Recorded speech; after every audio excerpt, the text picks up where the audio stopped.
Kami berenam memutuskan untuk liburan ke Kalimantan Selatan setelah melihat video tentang keindahan alamnya yang katanya masih murni dan belum banyak dijamah manusia. Aku, Dion, Reva, Mita, Aldi, dan Farah sudah berteman sejak kuliah dan sering pergi bersama. Tapi ini adalah perjalanan pertama kami ke pulau yang terkenal dengan cerita-cerita mistisnya. Kami tiba di Bandara Syamsuddin Nur pagi hari, disambut oleh udara lembab dan aroma khas tanah basah yang menyegarkan.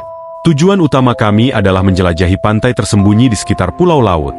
Tetapi seorang sopir travel yang kami sewa menyarankan untuk menginap semalam di kota kecil bernama Kota Baru, karena perjalanan ke pulau itu cukup jauh dan tidak ada kapal malam. Setelah diskusi singkat, kami setuju. Malam itu kami menginap di sebuah penginapan tua yang tampak seperti rumah zaman Belanda. Pemiliknya seorang nenek dengan suara serak dan tatapan tajam. Sat kami baru mazuk, dianya berkat apelant. Jongon keluar malam-malam kalau tidak tayuara. Aku dan Dion hanya tertawa kecil, menganggapnya seperti nasihat nenek-nenek pada umumnya. Tapi malam itu, semuanya mulai terasa aneh. Sekitar pukul 2 pagi, Farah membangun konku. Dia mengatakan mendengar suara orang ramai seperti ada pasar malam di luar. Padahal kami yakin tidak ada acara apapun di sekitar sana. Saat aku mengintip dari jendela kamar, terlihat kerlap-kerlip lampu warna-warni dari kejauhan. Seperti pesta. Anehnya, tidak ada suara dari kendaraan atau orang berjalan, hanya musik dan tawa. Kami semua akhirnya bangun dan memutuskan keluar, terdorong oleh rasa penasaran. Meski Mita sempat menolak, akhirnya dia ikut juga karena tak mau ditinggal sendiri di penginapan tua itu. Saat kami berjalan menuju arah lampu itu, suasana makin sunyi. Tidak ada satupun warga terlihat. Padahal suara musik makin keras. Dan jalan yang kami lewati seharusnya berada di tengah kota. Tapi semuanya kosong. Tiba-tiba, sebuah truk besar melintas tanpa suara. Bannya tak menimbulkan gesekan di aspal, dan di dalamnya terlihat banyak orang mengenakan pakaian rapi seperti menghadiri pesta. Mereka semua tersenyum namun mata mereka kosong. Kendaraan itu melaju ke arah bukit yang seharusnya tidak bisa dilewati karena tertutup semak belukar. Namun anehnya, truk itu menembus semak dan hilang begitu saja. Kami panik. Aldi mulai mengajak balik tapi jalan yang kami lewati sudah berubah. Tidak ada lagi lampu jalan, bahkan penginapan tempat kami menginap tak terlihat. Jalan yang tadi kami lewati sekarang seperti hutan kecil, gelap dan lembab. Kami mulai saling menyalahkan hingga suara perempuan tertawa terdengar dari arah depan. Suaranya pelan, lembut, namun mengandung sesuatu yang membuat bulu kuduk kami berdiri. Farah tiba-tiba menjerit. Kami semua menoleh dan melihat ada sosok tinggi berambut panjang berdiri sekitar 5 meter dari kami. Wajahnya pucat, matanya hitam pekat dan tidak berkedip. Ia tidak bergerak, hanya menatap. Saat Dion melempar batu ke arahnya, sosok itu lenyap seperti kabut. Tapi suara tawa masih terdengar, kali ini dari segala arah. Kami lari tanpa arah hingga akhirnya menemukan jalan yang tampak seperti aspal, namun terlalu bersih dan tanpa retakan. Anehnya, di kiri kanan jalan berdiri rumah-rumah tinggi yang megah. Dindingnya putih berkilau dan kaca jendelanya seperti cermin. Tidak ada satupun manusia yang terlihat, tapi semua lampu menyala. Kami merasa seperti masuk kota metropolitan, padahal kami baru saja berada di kota kecil. Papan nama jalan menggunakan huruf yang tak kami kenal, sejenis aksara kuno yang tak bisa kami baca. Dion yang paling berani mulai mengetuk salah satu rumah.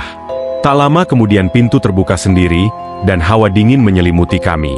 Tak ada siapa-siapa di dalam, tapi terdengar suara-suara berbisik seolah rumah itu bernafas. Farah mulai menangis dan memohon agar kami pergi.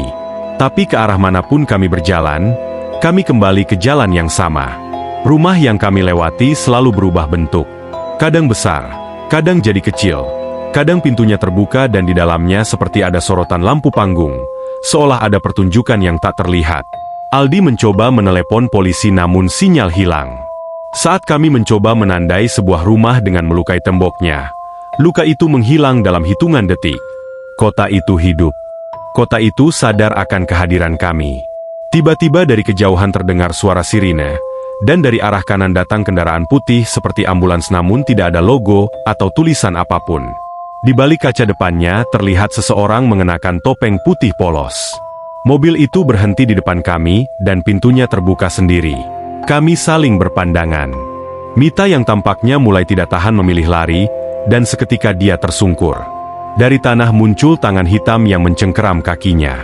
Kami berlari ke arahnya dan menarik tubuhnya. Tapi bekas tangan itu meninggalkan jejak lebam di kulitnya. Sejak itu, Mita mulai berubah. Matanya merah. Dia bicara sendiri dan menggumam nama yang tak pernah kami dengar. Kami memutuskan membawa Mita masuk ke salah satu rumah agar dia bisa beristirahat. Tapi di dalam rumah itu tidak ada satupun kursi atau perabot. Lantainya bersih mengkilap dan tiap dinding memantulkan bayangan kami dengan samar. Saat Dion melihat pantulan di cermin besar di ruang utama, ia berteriak. Dalam pantulan itu terlihat ada sosok ketujuh berdiri di antara kami. Kami semua langsung menoleh ke belakang, namun tak ada siapapun selain kami berenam. Tapi pantulan di cermin tetap menunjukkan 7 sosok.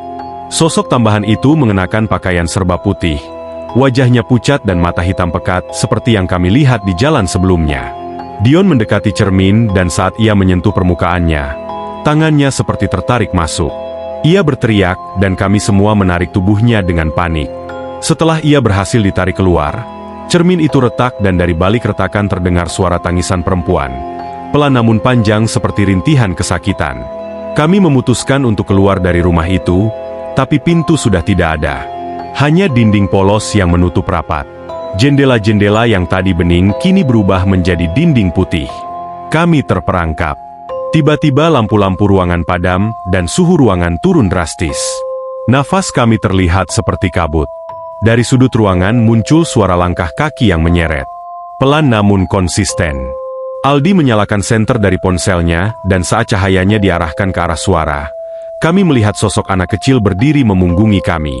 Tubuhnya kotor seperti baru keluar dari tanah. Ia perlahan menoleh. Wajahnya tidak memiliki mulut dan hidung, hanya 2 mata besar yang menangis darah.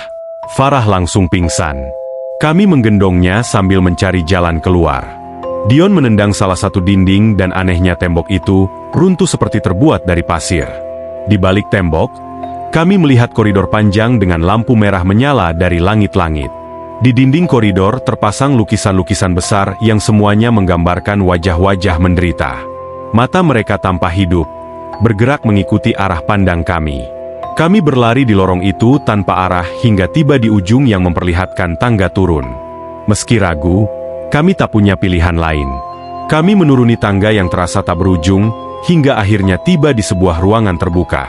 Ruangan itu sangat besar, seperti aula, namun langit-langitnya tidak terlihat. Di tengah ruangan ada sebuah panggung bundar dengan 6 kursi yang melingkar. Di tiap kursi duduk sosok manusia berjas rapi dengan wajah tertutup topeng hitam. Di hadapan mereka, sebuah meja besar dari batu, dan di atas meja itu terdapat peta kota yang berpendar samar. Dion perlahan mendekat, dan saat ia menyentuh peta itu, semua sosok bertopeng menoleh ke arah kami serempak. Dari balik topeng itu terdengar suara serak dan bersamaan mereka berkata, "Selamat datang di Saranjana." Kami semua mundur. Mita mulai berbicara dalam bahasa yang tidak kami kenal, seperti dirasuki sesuatu. Diakemudian melonka que Arameja battu dan meletakan tonganya diatapeta. Tubuhnya bergetar hebat dan mata putihnya membalik. Kami mencoba menariknya, tapi tubuhnya seperti menempel kuat pada meja itu. Tiba-tiba seluruh ruangan bergetar dan dinding-dinding aula berubah menjadi deretan bangunan tinggi seperti kota futuristik. Dari lantai muncul jalan-jalan, kendaraan melintas sendiri, dan dari udara turun kabut hitam. Dari kabut itu muncul bayangan-bayangan manusia berjalan tanpa arah. Mereka semua mengenakan pakaian modern namun wajah mereka rusak seperti meleleh. Satu persatu mulai mendekat ke arah kami. Tangan-tangan mereka terjulur seolah meminta sesuatu. Aldi melempar batu ke arah mereka, tapi batu itu menembus seperti asap. Kami semua berkumpul di tengah panggung. Ketakutan. Reva berteriak memanggil nama Mita yang kini tubuhnya mulai membiru. Saat kabut semakin pekat dan sosok-sosok itu hampir menyentuh kami, tiba-tiba terdengar bunyi keras seperti alarm. Ruangan itu pecah seperti kaca dan kami semua terlempar keluar. Saat kami membuka mata, kami sudah berada di tengah lapangan rumput luas. Langit cerah, dan tidak ada satupun bangunan. Farah masih pingsan, Mita tidak sadarkan diri, dan Reva muntah karena syok. Kami tidak tahu berapa lama kami berada di dalam kota itu. Tapi jam di tangan Dion masih menunjukkan pukul 4 pagi. Kami berjalan tanpa arah, hingga akhirnya menemukan jalan beraspal, dan beberapa menit kemudian sebuah truk melintas. Sopirnya, seorang pria tua, langsung berhenti dan menatap kami dengan tatapan kaget. Tanpa banyak bicara, ia mempersilakan kami naik. Sepanjang perjalanan, sopir itu tak banyak bicara sampai akhirnya ia bertanya, "Kalian dari mana?" Dion Manjawab Kami Terseza Diu Tambelakan Kota. Tapi pria itu hanya menggeleng pelan dan berkata, "Tidak mungkin. Hutan itu sudah lama digusur untuk pembangunan pelabuhan. Tak ada orang bisa masuk ke sana. Karena tempat itu sudah ditutup sejak kasus hilangnya beberapa pekerja proyek 2 tahun lalu." Kami terdiam. Saat kami sampai di penginapan, pemilik rumah tampak pucat melihat kami. Dianya berkata pelan, Kalian sudah menyentuh tampayang tak boleh dikanjangi manusia. Farah demam tinggi selama 2 hari. Mita dibawa ke rumah sakit dan didiagnosis mengalami gangguan saraf parah. Padahal sebelumnya dia sehat. Setiap malam, dia masih menggumam kata-kata aneh dalam tidurnya. Kami akhirnya pulang ke kota asal lebih awal dari rencana. Sejak kejadian itu, kami berenam tidak pernah membicarakannya lagi secara lengkap. Tapi sesekali, Dion masih menerima surat tanpa nama yang isinya hanya satu kalimat, "Kota ini belum selesai denganmu."